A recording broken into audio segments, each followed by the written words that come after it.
मुंबईमध्ये मुसळधार पावसामुळे नालेसफाईची पोलखोल झालेली आहे।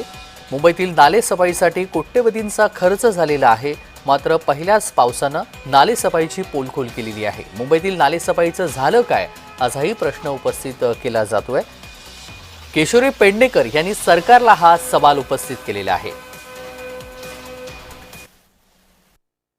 मुळामध्ये महापालिका अगदी वर्षानुवर्ष दावेच करत असते, पण त्या दाव्यांच्या वेळेला त्यांच्याबरोबर त्यांचे स्थानिक नगरसेवक हे लक्ष घालत असतात आणि अनेकदा केलेले दावे हे 80-90% खरे पण होतात।